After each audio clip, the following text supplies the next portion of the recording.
Sabi ni Marshall Applegate o Applewhite, "Follow me."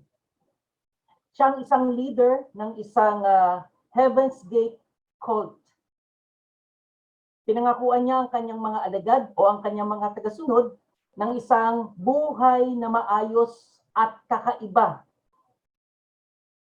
Ang kanyang mga tagasunod ay naging aktibo at naging seryoso sila sa kanilang pagsunod kay Mr. Applewhite.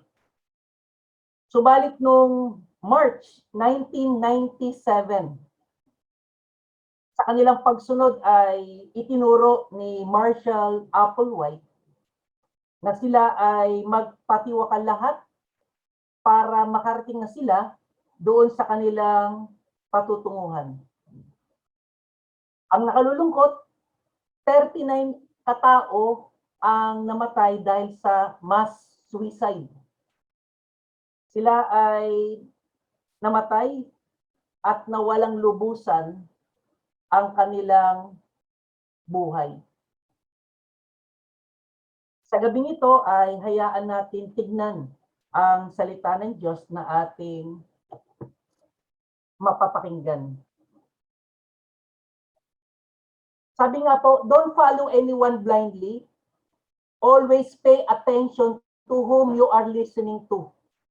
Be careful.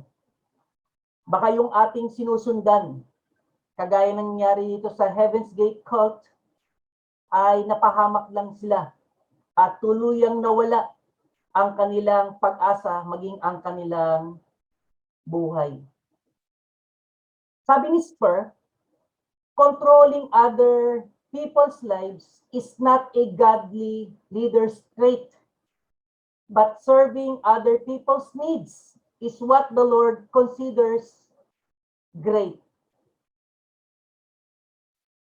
Ang ating paksa na maririnig sa sandaling ito ay follow the right leader, Jesus, from Matthew chapter 4, verse 18 hanggang 23. Sa pagpapatuloy po natin sa pagiging masunuri na disipulo, kailangan alamin natin kung sino ang tamang pinuno na dapat sundin. Sabi nga sa talata na binasa kanina, habang naglalakad sa baybayin ng lawa ng Galilea, nakita ni Jesus ang magkapatid na sina Simon na binansagang Pedro at si Santiago o si Andres na naguhulog ng lambat sa dagat sapagkat sila ay mga mangingisda. Tignan po natin ang Panginoong Jesus naglalakad sa baybayin ng lawa ng Galilea. Ano nga asahan natin dito? Obviously, ang makikita ng ating Panginoon, walang iba kundi ang mga mangingisda. No? Ang magkapatid na si Simon at si Andres, mga mangingisda. Mga ordinaryong tao na gagamitin ng ating Panginoon. Sabi nga po ni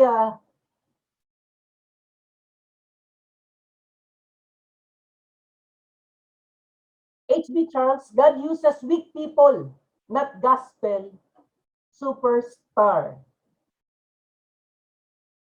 Mga ordinaryong tao ang ginagamit para sa pagpapahayag ng ebanghelyo. Para po hindi matabunan ang kapangyarihan ng ebanghelyo o mabuting balita. Kasi minsan kapag kilala, sikat ang tagapagsalita, ito na minsan ang pinupuntahan ng mga tao.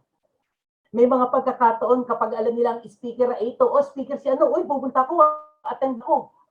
Dapat umaatin tayo hindi sa speaker, dahil ang speaker ay mensahero. Ang hinahabol natin hindi mensahero. Mensahe po ang hinahabol natin. Kaya dito makita natin ang Panginoon, ang tinawag niya, mga ordinaryong mamamayan, mga mangingisda, sina Simon, si Andres, si Santiago, at si Juan. Sabi nga ni Chuck Smith, God doesn't use perfect people. Bakit po? Because they don't exist. Hindi po mga perpektong tao. At sa totoo, wala pong perpektong tao na nabubuhay. Balikan natin itong talata. Sa paglalakad ng Panginoong Sus, anong napansin natin?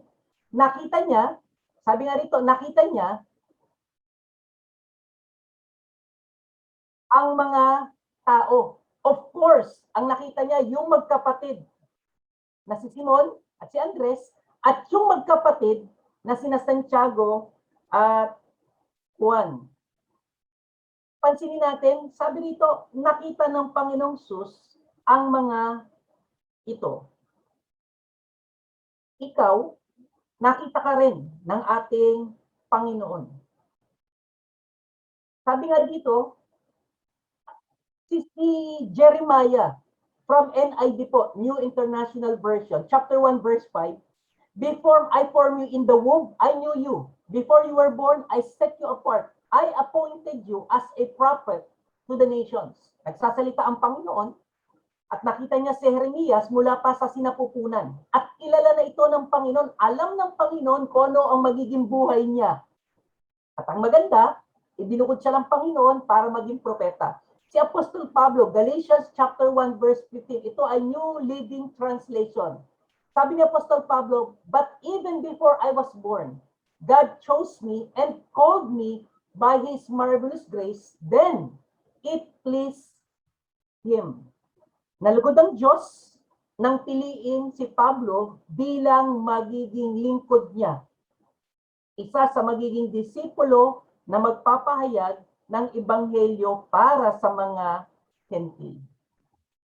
Hindi po ba nakakamangha na sa dami ng tao na pwedeng mamataan ng ating Panginoon, ikaw lang ang kanyang tinitigan at mula pa ito sa sinapupunan.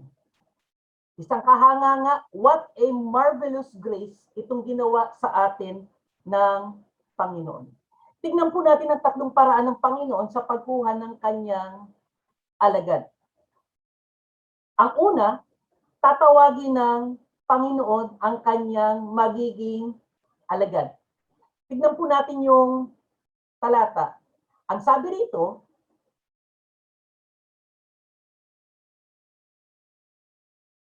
tinawag niya ang magkapatid. Of course, tinawag din niya ang magkapatid na Simon at Andres. Ganun din, tinawag din niya ang magkapatid na si Santiago at si Juan.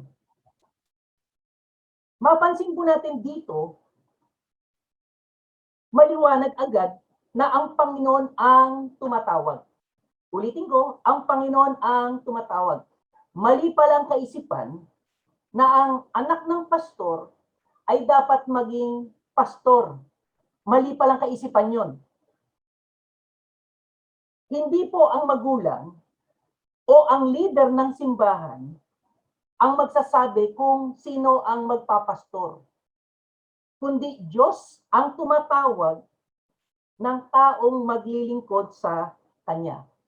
Ang dami na pong pumasok sa Bible Seminary or Bible School sapagkat sila ay tinulak ng magulang, tinulak ng leader ng simbahan.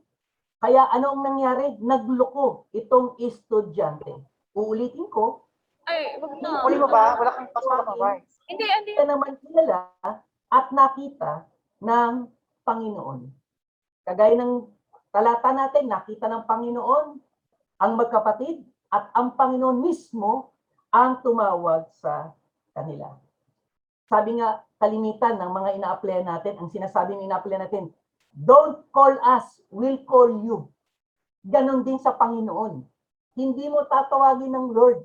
Hayaan mo ang Lord ang tumawag sa iyo sa paglilingkod.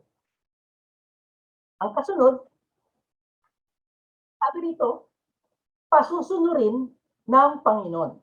Hindi ka lang tatawagin ng Lord, kundi pasusunurin ka rin sa Kanya. Saan natin nakita yan? Sa talata 11, 20, 22. Tignan natin yung mga talata. Okay? Sabi rito, sumunod kayo sa akin, matapos tawagin, sumunod kayo, itong mga mangingisda, itong magkakapatid, At sinasabi niya, sumunod sa kanya ang magkakapatid. Anong ginawa? Agad nilang iniwan ang kanilang mga lambat. Ganon din ang ginawa na Santiago at Juan. Agad nilang iniwan ang kanilang bangka, pati ang kanilang ama. Isang kahanga-hanga na ginawa ito ng mga unang alagad na sa kanilang pagsunod, meron agad sakripisyo na kanilang ginawa. Si T.S. Lewis, sabi niya, God cannot give us happiness apart from Him because there is no such thing. Wala pong kasiyahan, kaligayahan na hiwalay sa Panginoon. Kaya nakapagtataka lang at nakalulungkot lamang, bakit may mga kapatid na nasisiyan sila na malayo sila sa Panginoon.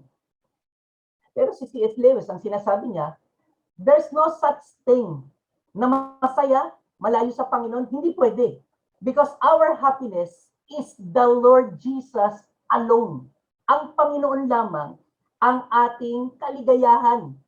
Kapag tayo ay naligayahan na hindi sa Panginoon, isa lang maliwanag, hindi ka kasi alagad. Hindi ka kasi Kristiyano.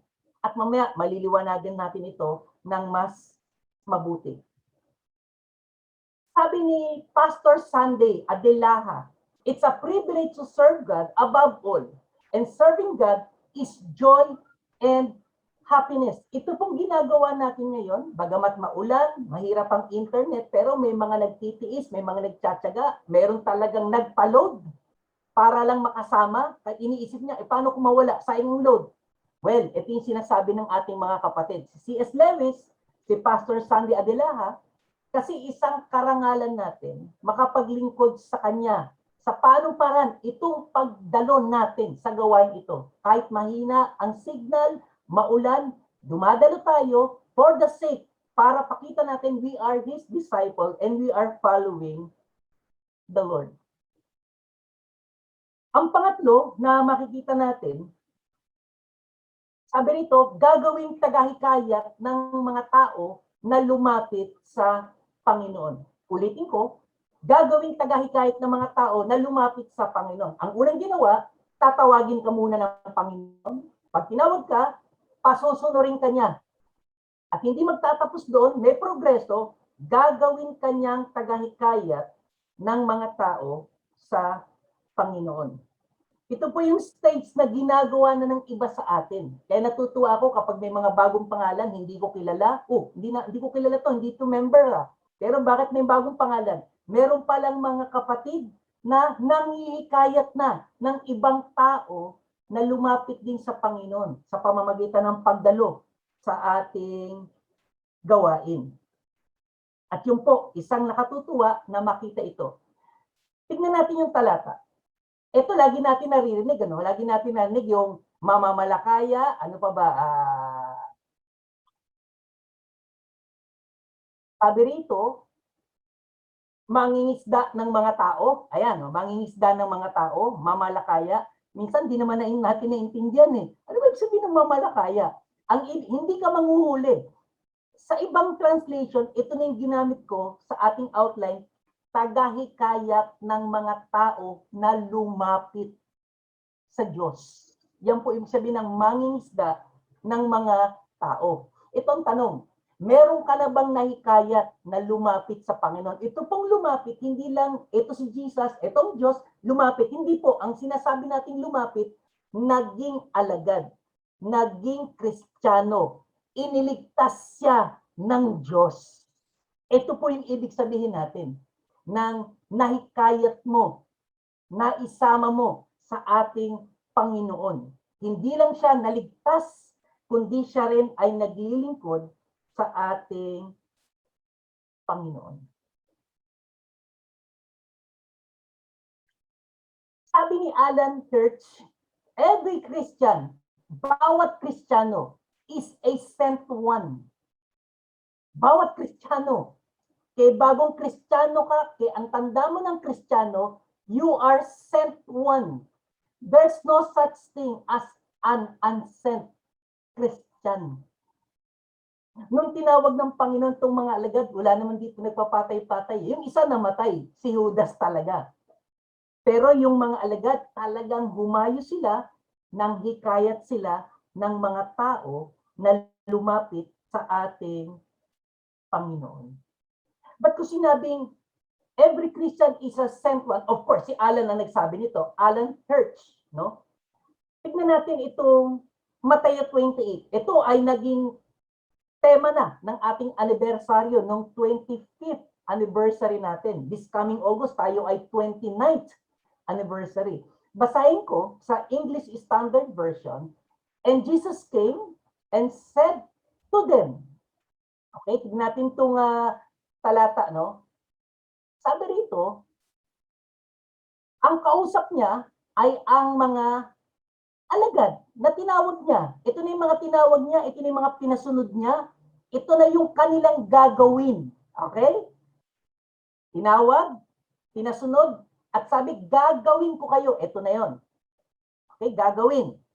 Bakit? All authority in heaven and on earth has been given to me. Ibinigay na sa Panginoon. Tignan niyo po yung tatlo. Sabi sa 19, go therefore, make disciple, okay, of all nations. To make disciple, you must go and evangelize. Evangelizing. And after evangelizing, baptizing all the nation, the people who will trust the Lord, who will put their faith, baptizing them. Hindi mo babautismuhan kung sino-sino. Yun lamang sumampalataya sa Panginoon. In the name of the Father, and of the Son, and of the Holy Spirit. At anong pangatlo? Teaching them. Hindi pwedeng evangelizing, teaching them, then baptizing. Hindi po evangelizing, baptizing, and teaching. Hindi pwedeng nahuli ang baptism. Okay? Babautisman mo, pagkatapos sumampalataya at saka tuturuan na ng lahat to observe all I have commanded you. At ang pangako ng Panginoon, and I with you always to the end of age. So maging maliwanag po maging maliwanag ito. Evangelizing, baptizing, and itong nakaraang mga ilang linggo ay nabautismuhan po yung mga taga-Lulumpulo sa Bible study ni Brother June. Inautismuhan sila sapagkat sumampalataya sila sa Panginoon. Maliwanag sa kanila. At ngayon, tinuturuan namin sila paano susunod sa ating Panginoon. Kapag ang bautismo ay ayaw pa, hindi pa rin nila naintindihan talaga ang kaligtasan. At hindi nila naiintindihan kung sino ba ang ating Panginoong Hesukristo. So sana po, naintindihan po natin itong ating minimensahe. Sabi nga ni Hudson Taylor, the Great Commission is not an option. Again, the Great Commission is not an option to be considered. It is a command to be obeyed. Ang isang tinawag, ang isang pinasunod, talagang susunod siya. Ulitin ko, mangingisda siya ng tao. Nang ibig sabihin ng mangingisda, tagahikayat ng tao na lumapit sa Diyos. Magiging Kristiyano, magiging alagad din ng ating Panginoon. Tingnan natin. Kanina, napansin natin, sabi kanina, ang Panginoong Kristo ay naglakad sa baybayin ng Galilea at nakita niya ang magkapatid na Simon at Andres, Santiago at Juan.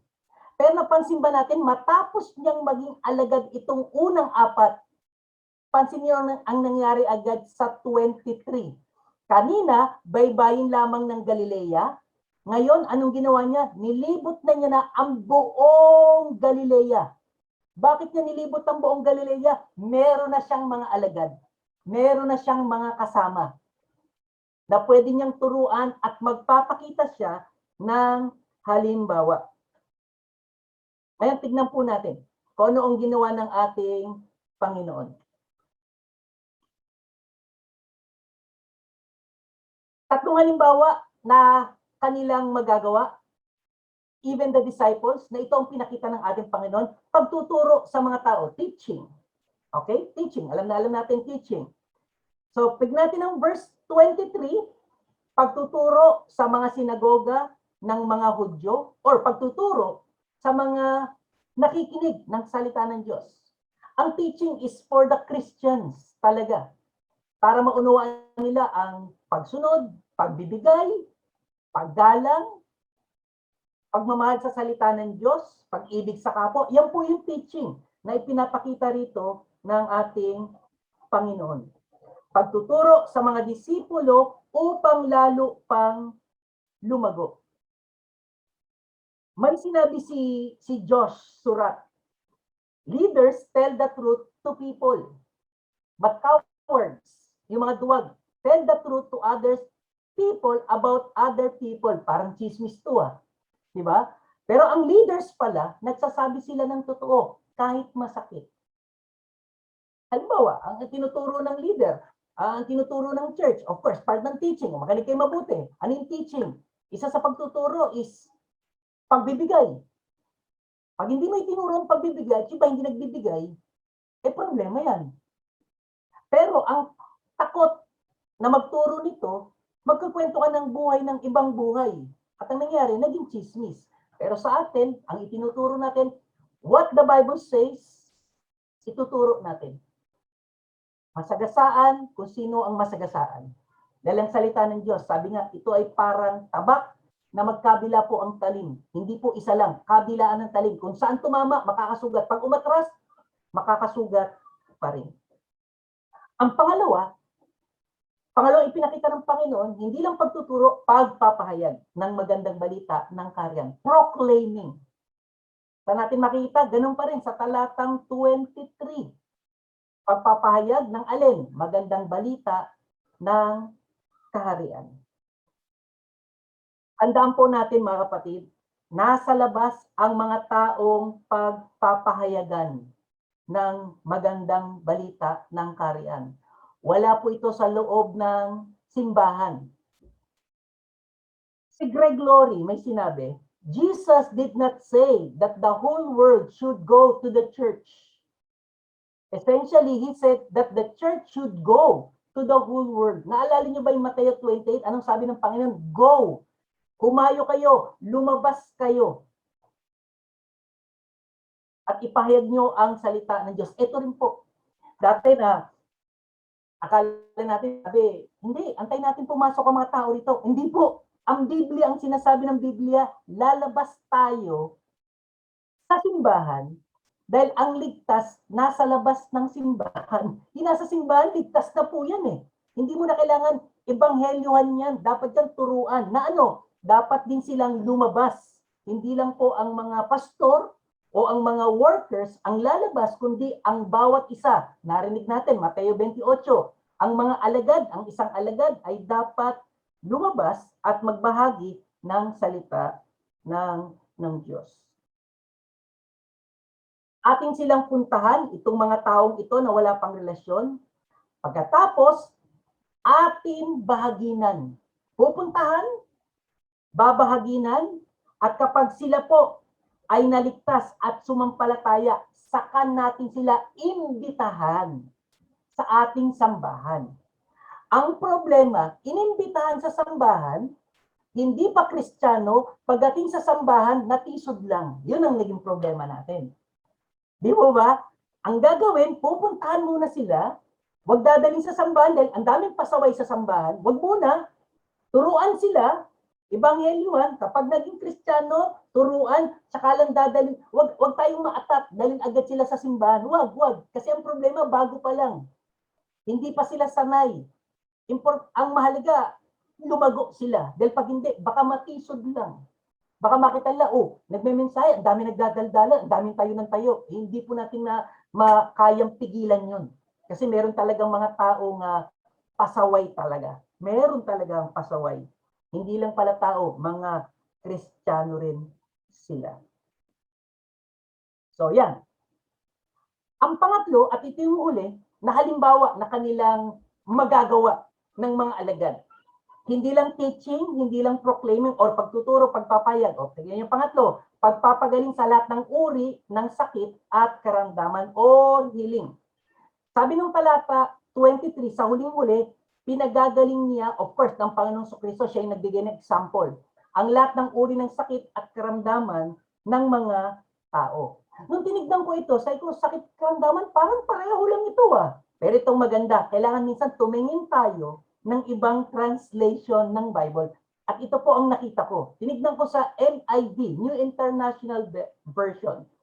Jesus went throughout Galilee, teaching in the synagogue, proclaiming the good news of the kingdom, and healing every disease and sickness among people. Now, nung tinitignan ko ito, sabi ko, sandali, parang pareho lang ah. Ngayon, tumingin ako sa Google. Sa ibang translation, ang sabi, disease and illness. Nung tinignan ko sa Google, meron bang pagkakaiba ito? Ipinaliwanag ng Google, merong pagkakaiba. Pero kasi pag tinignan natin, pareho lang naman ito ah. Disease and sickness. Anong pagkakaiba nila? Sabi ni Google, sumili po kay Google, nagtanong mo kay Google, ano ba ang disease? Ang disease, ito yung tinatawag nating sakit. Of course, sakit. Ano itong sakit? May sipon, may ubo, nabalian. Yan yung ang sakit, agoy, yan po yun. May sakit, may nararamdaman sa kanyang katawan, na-expose sa toxic, merong cell degeneration, no? Yung panghihina ang katawan. Now, ano naman tong illness, itong sickness? Eto na, pakinggan niyo mabuti. Di ba tayo minsan sinasabi, naku, sakit niya na yan. Ano yung sakit na yan? Itong manguha ng mga mambitbit sa mga handaan ng babalot. Ayun, yan yung po yung sakit na. Naku, sakit niya na yung ganyang manirang puri. Yan po. Hindi ito disease, but sickness. Ang sickness, ang sabi ni Google, ang sickness dapat ayusin sa isang tao. Ito yung feeling of pain. May mga taong nasaktan dahil sa kanilang sakit ng kalooban. Ito na, galit, poot, inggit. Ito po yung illness na ito talaga ang problema ng tao. Yung kasalanan, yan yung illness. Sa totoo lang. Kaya anong ginawa ng Panginoong Kristo? Pinagagaling. Inililigtas. Yan po yung healing. Kaya tinuturuan, magbago. Kasama na rito yung sa illness, yung weakness, yung kahinaan. Kahinaan. Nakita natin kung paano naging tamang pinuno ang ating Panginoong Sus dahil sa mga halimbawang ginawa niya sa kanyang mga alagad. Tinawag niya, pinasunod niya, at ginawa niya. May proseso. At nung kasama niya na, anong pinakita niya? Nagpakita siya na kayo ay magtuturo, kayo ay magpapahayag, kayo ay magpapagaling. Hindi lang karamdaman, pati sakit ng mga tao. Ano nakita natin? Sabi ni Pastor RF, ang boss, go, mag-uutos. Tapos yung church, kikilos. Pero ang leader, ano ba ang leader sa boss? Magkaiba po yan. Ang boss kasi amo. Ang leader, nangunguna, nasa unahan. Anong pinakita natin? Of course, the Lord Jesus, the great shepherd. Bilang pastor. Anong sasabihin niya? Let's go. Kagaya ng ginawa ng Panginoon. Matapos siyang tawagin, anong ginawa niya? Di ba nilibot ang buong Galilea at siya mismo ang nagtuturo? Yung apat, nanonood lang, tumitingin lang. Okay. So ito yung gagawin ninyo. Nagpapakita siya ng halimbawa. Kapag puro utos, problema. Kailangan nagpapakita ng halimbawa. Kasong problema na iba, kapag inutusan, ayaw din. Gusto sila talaga ang nanguutos. Pues, boss ka. Hindi ka magiging leader. Pero pag ikaw ay nakikinig, ikaw ay nagiging follower. At may pag-asa maging leader someday. So, tignan po natin. Si HGB, may sinabi siya, leaders who talk but do not teach, magaling lang sa dakdak, who fail to practice what they preach. Blind leaders of the blind are they, causing the flock to go astray. Kawawa ang kawan kapag ang leader ay kagaya nito. Salamat ang ating Panginoong Kristo ay nagpakita ng halimbawa. nagpakita siya ng mabuting halimbawa. Many leaders have risen to greatness. Only Jesus has risen from the grave. Maraming pinuno ang tumayo sa kanilang katanyagan. Subalit si Jesus lamang ang tumayo mula sa kamatayan. Hindi po nabuhay yung ibang mga pinuno. Ang Panginoong Kristo lamang ang nabuhay. Para po sa ating katapusan, sa ating conclusion, kung meron mang dapat sundan na leader, ang Panginoong Sus na ito. Siya ang kukuha ng mga magiging alagad niya. Sa panong paraan, tatawagin niya ito, pasusunurin niya ito, at gagawin niyang tagahikayat ng mga tao na lumapit sa Panginoon. At hindi po diyan magtatapos. Magtuturo din siya kung papaano magdiministeryo. At ito yung unang gagawin. Pagtuturo, pagpapahayag ng magandang balita, ng kaharian, at pagpapagaling sa lahat ng uri ng sakit at karamdaman. At para po sa ating aplikasyon, kanino ka susunod at maglilingkod? Kanino ka susunod at maglilingkod? Sabi ni Greg Wilton, nothing is more important for a follower of Christ than to abide in Christ and to be with Christ and to live with Christ. Follow the leader who follows Christ. Sundin ang pinuno na sumusunod kay Kristo. Huwag tayong susunod sa pinuno na hindi sumusunod kay Kristo. Kapag sumunod tayo sa pinuno na sumusunod kay Kristo, tayo ay sumusunod talaga kay Kristo. Maraming salamat po sa inyong pakikinig at nawa kayo ay nahamon at napagpala. Salamat po.